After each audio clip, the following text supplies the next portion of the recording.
¿Cómo se fue poblando el continente americano? ¿Cuáles son las teorías más conocidas? ¿Cómo es posible que se hayan ido formando los distintos pueblos? ¿Por qué había mapuches, huilliches, pehuenches? ¿Qué significaba ser puelche?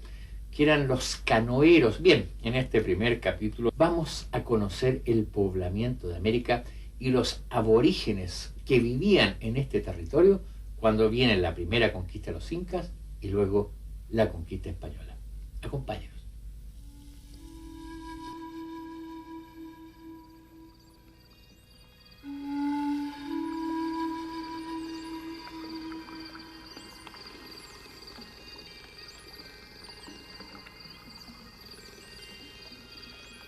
El continente americano estuvo en una época unido al continente asiático a través de un puente natural que se formó en el estrecho de Bering. Los primeros en atravesar el puente fueron las plantas y los animales, de ahí su semejanza y las posteriores diferenciaciones a partir de la adaptación al medio. Esto ocurría hace unos 50.000 años. En esa época, el hombre ha avanzado por el territorio asiático hasta llegar al extremo nororiente y comienza a atravesar el paso en pequeñas bandadas de cazadores que se internan por vez primera en el nuevo continente.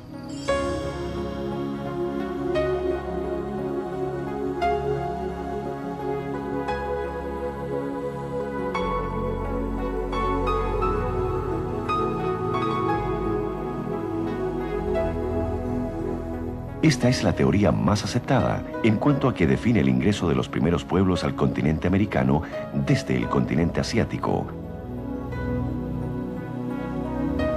Otras teorías tan válidas como esta aseguran que el poblamiento de la costa de Sudamérica tiene su origen en los navegantes polinésicos, que partiendo desde su enjambre de islas al sur del continente asiático, habrían avanzado hacia el oriente hasta alcanzar la isla de Pascua, para cruzar el Pacífico en tan solo 20 días de navegación y así alcanzar las costas americanas.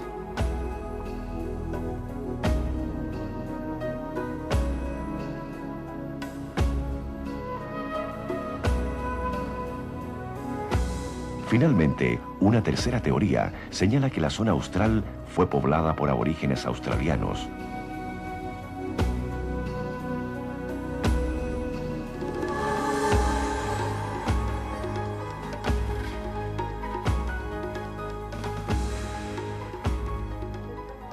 Serían los fundadores de las etnias patagónicas.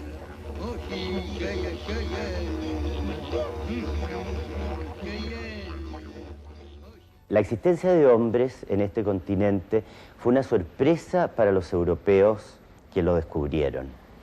No había hasta ese momento ninguna teoría que lograra explicar la existencia de un nuevo mundo, ni menos la existencia de hombres en este nuevo mundo.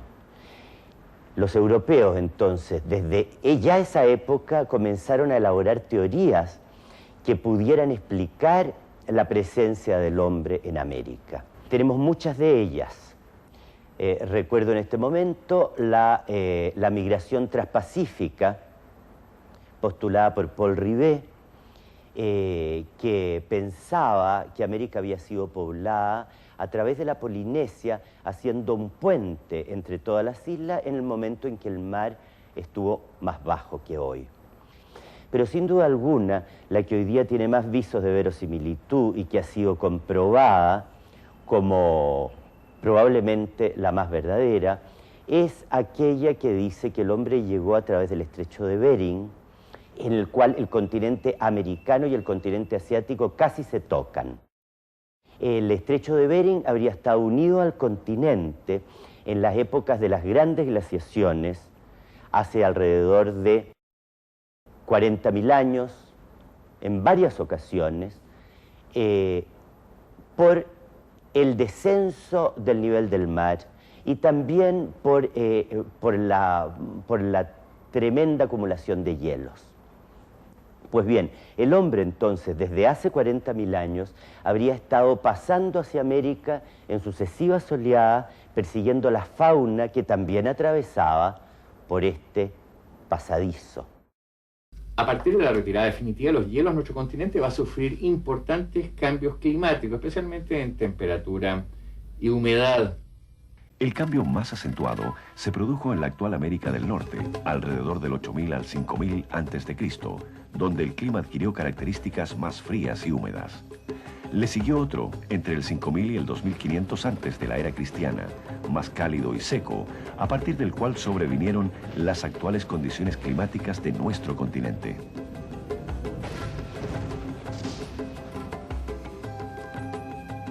Algo que parecía tan simple, sin embargo, ha afectado profundamente al hombre y su cultura.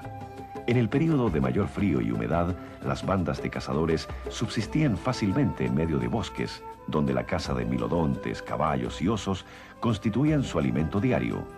Pero al cambiar el clima, volviéndose más seco y cálido, la fauna sufrió importantes modificaciones. Los desiertos reemplazaron a los bosques y el cazador debió alimentarse de raíces y vegetales. Primero los recolectó y luego inició los experimentos agrícolas, hasta convertirse en agricultor. Estas distintas fases de desarrollo cultural son claves para entender a los pueblos aborígenes al irrumpir la conquista hispánica. Cazadores, luego pescadores, recolectores y agricultores. Esta modificación de la base económica también alteró la organización social de los pueblos americanos.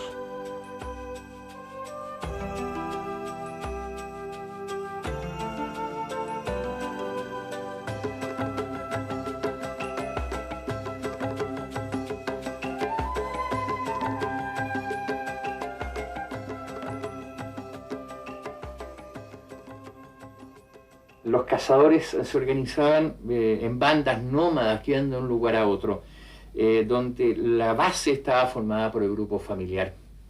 A lo más, dos grupos familiares se unían para aumentar la banda, recibiendo todos el liderazgo absoluto del más anciano. En esa época mandaba el más anciano.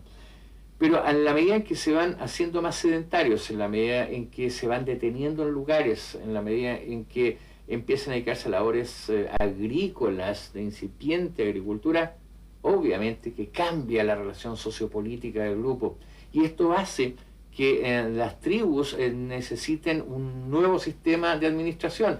De tribus se van a pasar a los estados, se va a formar la base de las grandes civilizaciones. Y además la relación social se va a hacer muchísimo más compleja, muchísimo más especializada. Pero en todo caso es importante señalar que estos dos periodos que estamos planteando corresponden a dos etapas claramente identificables, un periodo preagrícola y un periodo agrícola. En el primero va a ser la banda, la organización social básica, en el segundo va a ser de la tribu al Estado, el Estado va a ser el que va a organizar el sistema social.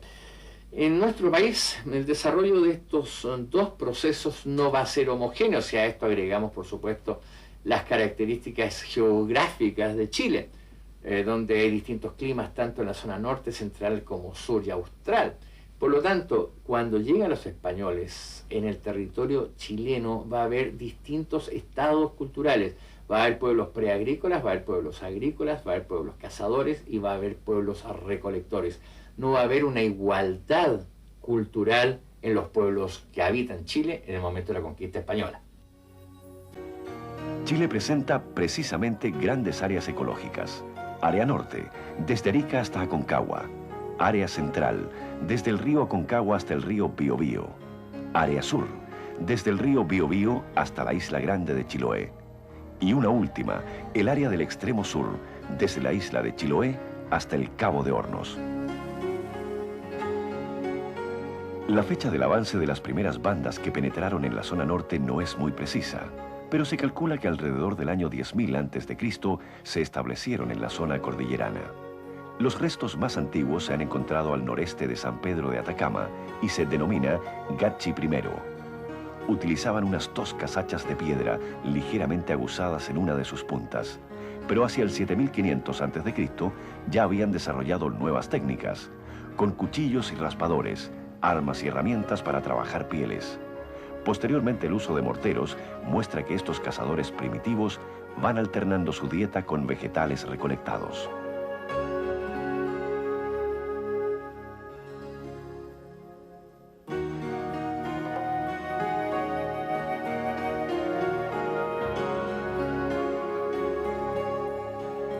Pero los cambios climáticos empiezan a modificar el entorno y es muy probable que hacia el 4000 a.C. los guanacos hayan iniciado su avance hacia la costa, siendo seguidos por las bandas hasta llegar a las costas de Arica, Pisagua, Taltal, La Herradura y Guanaqueros. De cazadores a pescadores, las bandas necesitan agruparse, cambian sus armas por anzuelos de espina. Ahora, la pesca, el marisqueo y la caza del lobo marino van a dar una nueva estabilidad a la primitiva sociedad. Y se establecen en campamentos a lo largo de la costa, dando origen a gigantescos escombros de basura, los conchales. El lento proceso une la agricultura y la pesca, al establecerse estas bandas en las desembocaduras de los ríos. Hacia el 3000 a.C., coincidiendo con intentos similares en la costa peruana, las bandas inician las primeras manifestaciones de una agricultura incipiente, cultivando algodón y calabazas, a lo que, años más tarde, se va a agregar el maíz. Esta mayor calma social permite la aparición de los primeros tejidos de lana de vicuña, con lo que confeccionaban sus mantas.